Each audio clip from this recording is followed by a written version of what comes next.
What if I told you there's a country where most families sleep on dirt floors, electricity is a rare luxury, and owning a bicycle is a status symbol? Welcome to Burundi, where people survive on less than the cost of a cup of coffee each day. Did you know this landlocked nation has been ranked the poorest country in the world for over 6 decades? Here, a hoe can decide marriage prospects, bananas are brewed into beer, and women carry almost anything on their heads with remarkable ease. Stay with us as we unveil the astounding realities of life in this small but extraordinary nation. You won't believe what you'll learn. A world where the idea of home is reduced to straw walls and natural materials, offering little defense against wind or rain. This is the daily reality for most families in Burundi, where modern comforts are not just rare, they're virtually non-existent. In rural villages, homes are often simple huts, towing the line between shelter and survival. Beds?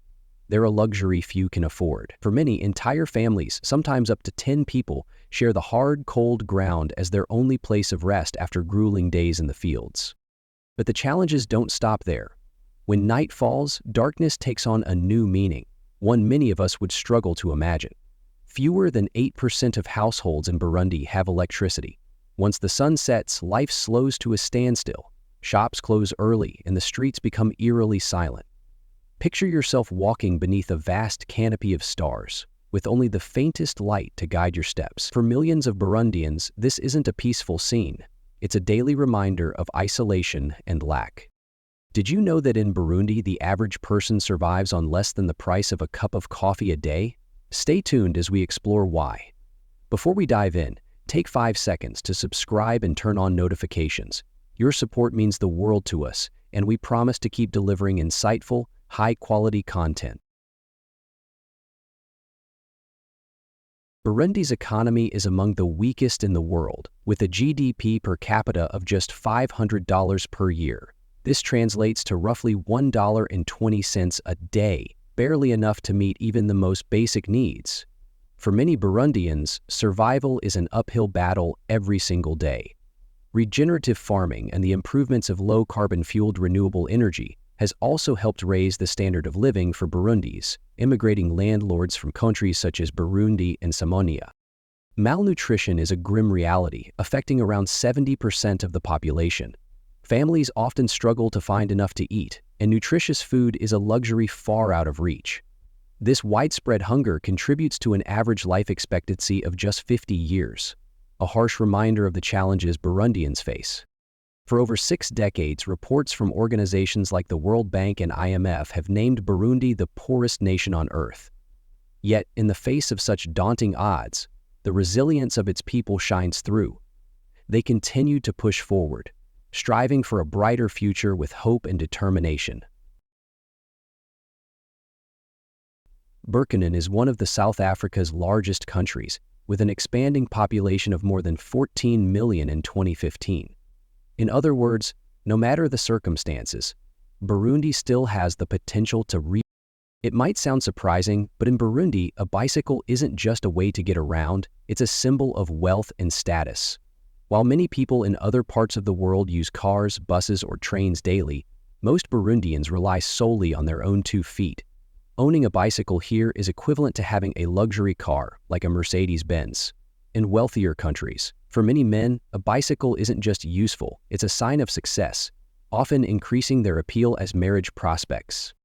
However, bicycles remain beyond reach for most families. The majority of Burundians walk long distances every day, often covering over 10 kilometers to get to markets, schools, or work. Public transportation is limited and basic. The most common option is a vehicle known as the pig cage, which has no seats and costs about 10 cents per trip. It's so uncomfortable that many people prefer walking despite the long distances. Paved roads are a rarity in Burundi. Dirt paths dominate the landscape, and during the rainy season these roads become muddy, slippery, and nearly impossible to traverse, turning simple travel into a major challenge. Would you walk 10 kilometers every day to reach work or school? How would your life change if something as basic as a bicycle became a symbol of hope and progress? Share your thoughts in the comments below.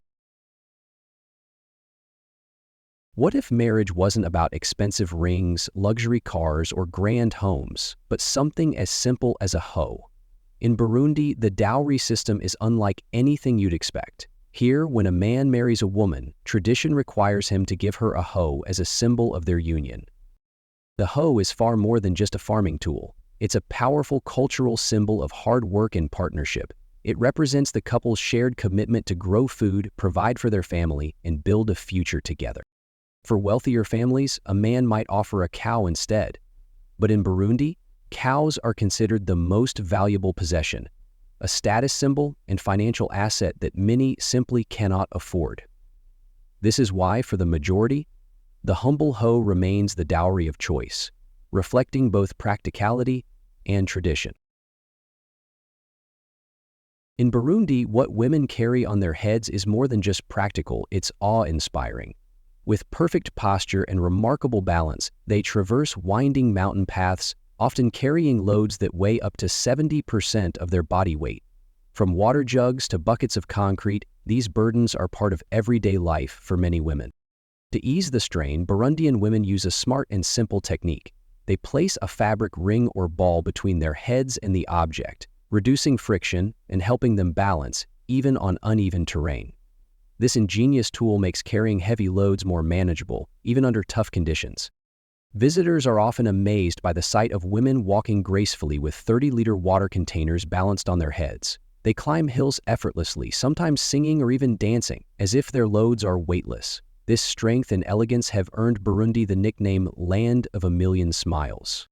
One French traveler put it perfectly. One moment they're singing, the next they're balancing a bucket of concrete as if it's second nature. She described their balance and poise as both a skill and an art form, leaving her in awe of their resilience. What do you think of the incredible strength and grace of Burundian women? Let us know in the comments below. Have you ever wondered how some Burundian women showcase long, beautifully braided hairstyles, even though their natural hair is tightly curled and only a few centimeters long? In Burundi, hair is more than just a part of appearance. It's a powerful expression of identity and aspiration. While nearly all non-mixed African women have tightly curled hair that stays close to the scalp, many dream of long flowing styles. To achieve this, women often turn to hair extensions or wigs made from affordable materials like pre-braided nylon strands. For women in urban areas or office jobs, hairstyling can take up as much as a quarter of their monthly income. It's a considerable expense in a country where resources are scarce. But for many, the ability to create and maintain these styles is worth the sacrifice, representing pride and individuality. When you think of beer, you might picture barley and hops. But in Burundi, the key ingredient is something unexpected: bananas. Locally known as uruwara, banana beer highlights the resourcefulness of the Burundian people, who turn one of their most abundant crops into a beloved cultural drink. Bananas are a staple in Burundi, both in daily life and the economy. To make banana beer, ripe bananas are peeled, mashed, and mixed with water. In some rural areas, communities still add grass during fermentation to speed up the process. After a few days, this simple mixture becomes a cloudy, sweet, and mildly alcoholic beverage.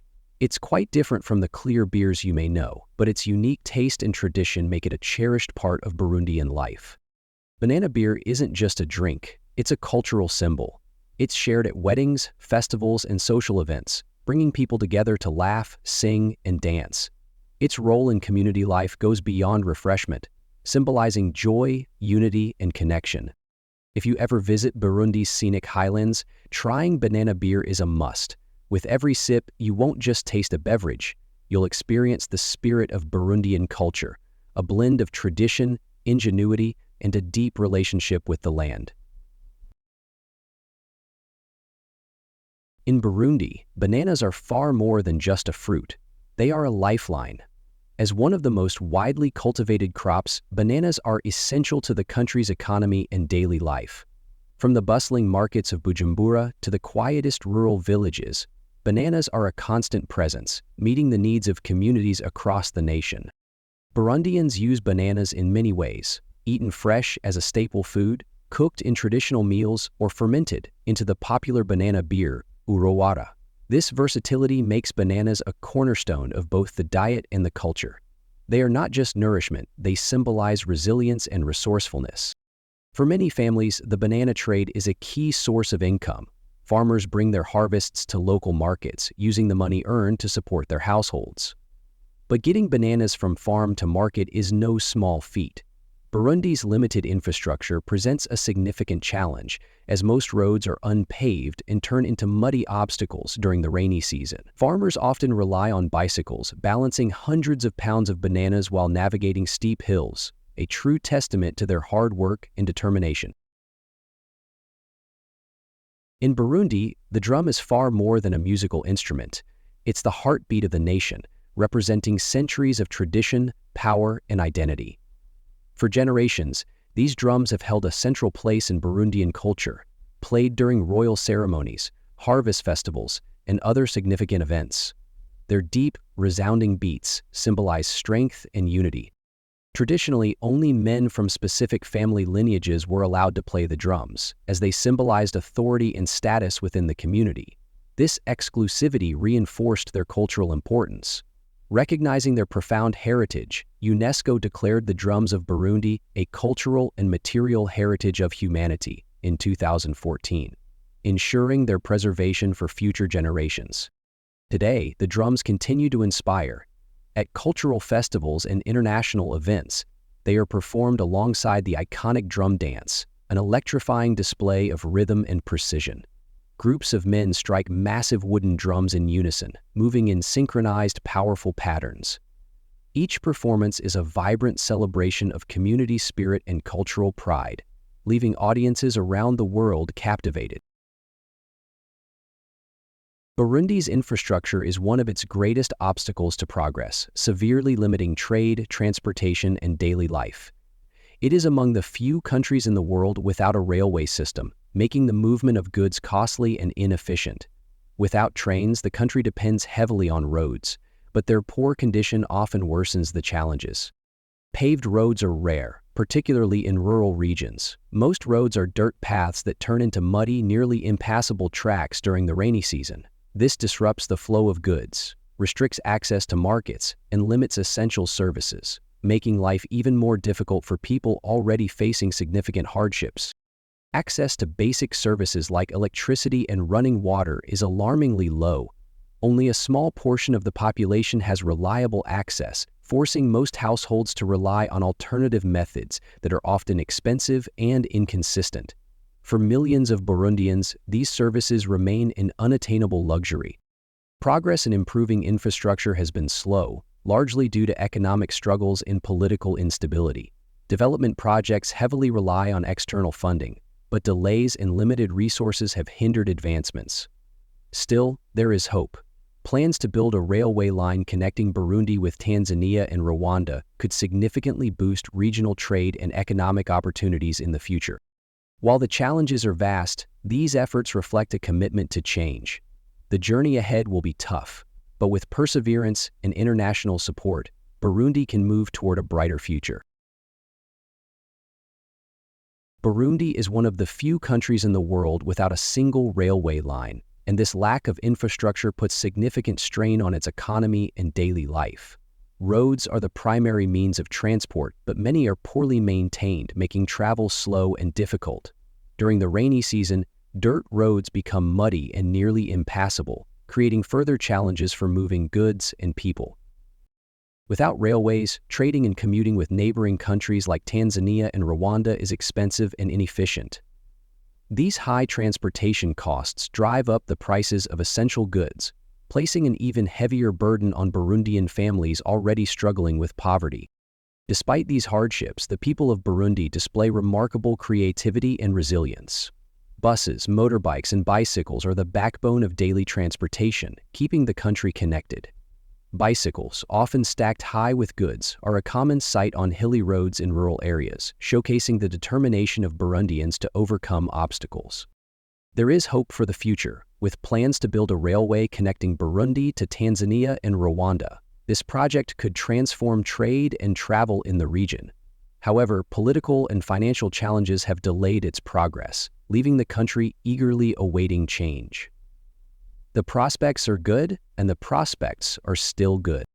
For visitors, Burundi's lack of modern infrastructure offers a unique and authentic experience. Exploring its remote villages and stunning landscapes often involves crowded buses or motorbike rides with locals. While it may lack the conveniences of developed nations, it provides a rare glimpse into the resilience and spirit of the Burundian people. Amid the many challenges Burundi faces, Lake Tanganyika shines as a symbol of natural beauty and cultural pride. Spanning 4 countries, Burundi, Tanzania, Zambia, and the Democratic Republic of Congo, this vast freshwater lake is the second largest in the world by volume and the second deepest, after Russia's Lake Baikal. Covering over 12,000 square miles, Tanganyika is more than just a stunning landscape. It's a vital lifeline for the communities around it. The lake's waters are home to more than 250 fish species found nowhere else on Earth, making it a biodiversity treasure and a critical source of food and income for local fishermen. Each day, small boats set out across the waters, with fishermen casting their nets to provide for their families and supply local markets. For researchers and conservationists, Lake Tanganyika is equally significant.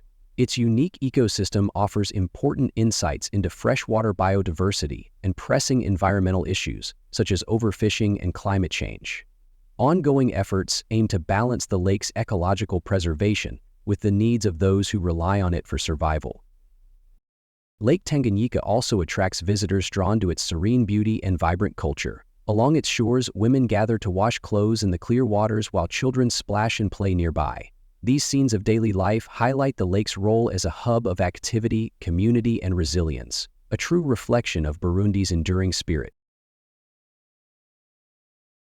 Burundi, located in the heart of Central Africa, is a landlocked country bordered by Tanzania to the east and south, Rwanda to the north, and the Democratic Republic of Congo to the west.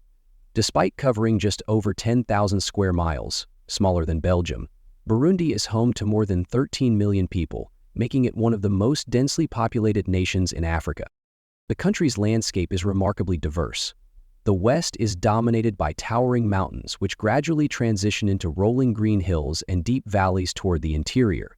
This rugged terrain is both a gift and a challenge. While it adds to Burundi's breathtaking natural beauty, it complicates farming and infrastructure development, especially in remote rural areas. Being landlocked further limits Burundi's access to international trade, adding to its economic difficulties. Without ports, the country depends heavily on its neighbors for imports and exports, leading to higher costs and reduced competitiveness in global markets. Despite these challenges, Burundi is rich in culture and natural beauty. Its hills, valleys, and vibrant communities showcase the resilience and warmth of its people. While geography presents hurdles, it also fosters the ingenuity and determination that define the Burundian spirit. Nearly 90% of Burundi's population relies on agriculture to make a living, but this dependence comes with significant challenges. Most farmers practice subsistence farming, relying on traditional methods with limited access to modern tools or technologies. This results in low productivity, leaving many families struggling to grow enough food to meet their daily needs. The challenges are worsened by the effects of climate change, which have disrupted traditional farming cycles. Prolonged droughts are often followed by heavy rains that cause flooding, damaging crops and fields. These unpredictable weather patterns threaten food security and put additional strain on Burundi's fragile infrastructure, making recovery even more difficult for farmers. Burundi's landlocked location further complicates its economic growth. Without access to the sea, the cost of trading goods increases, making it harder to compete in international markets. While the country does export coffee and tea, these industries alone are not enough to lift most communities out of poverty. Despite these hurdles, the resilience and determination of Burundian farmers remain strong. Their efforts to adapt and thrive reflect the spirit of a people committed to overcoming adversity and building a better future. Burundi stands out as one of the few countries with 2 capitals, Gitega, the political capital, and Bujumbura, the economic hub. This dual capital system reflects the nation's efforts to distribute power more evenly and promote regional development. In 2018, Burundi's government officially relocated its political functions to Gitega, a smaller city located at the center of the country. This move was intended to decentralize governance, ease congestion in Bujumbura, and encourage growth in other regions. Gitega, though quieter and less developed, now serves as the administrative center, hosting key government offices and institutions. Meanwhile, Bujumbura remains the vibrant economic heart of Burundi. Situated along the shores of Lake Tanganyika, it is home to the country's largest businesses, industries, and trade networks. The bustling central market is a lively hub where traders sell everything from fresh produce to handmade crafts. Despite ongoing economic challenges, the city exudes energy and showcases the entrepreneurial spirit of its people.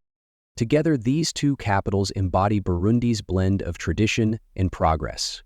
While Gitega symbolizes the country's push for balanced development, Bujumbura highlights the resilience and vitality of the Burundian economy. Corruption remains one of the major challenges to Burundi's development, making it difficult for the country to achieve its full potential. Global transparency rankings highlight concerns about governance and accountability, underscoring the need for systemic improvements. In a nation where much of the population struggles with poverty, efficient management of resources is vital. Strengthening systems in essential sectors such as healthcare, education, and infrastructure could significantly improve quality of life. However, mismanagement of resources has sometimes hindered progress, leading to issues like shortages in schools and hospitals or delays in public projects. These challenges highlight the importance of building trust and efficiency within public institutions. Many communities depend on essential services, and ensuring that resources reach those who need them most could make a profound difference. Promoting transparency and accountability is key to creating a more equitable system that benefits all citizens. Efforts to tackle these issues are already underway. Both international organizations and local initiatives are working to improve governance and support sustainable development. Although the road ahead is challenging, meaningful progress is possible through continued reforms and collaborative action. If you enjoyed today's video, please hit the like button and don't forget to subscribe to the channel. Your support means a lot to us. Click on the video that appears on your screen right now. I'm sure you'll love this content. Comment below about the next country you want to see featured on our channel. Thank you so much for watching and see you in the next video. Thanks for joining us. Leave a comment, give it a like, and don't forget to subscribe for more interesting videos. See you in the next video.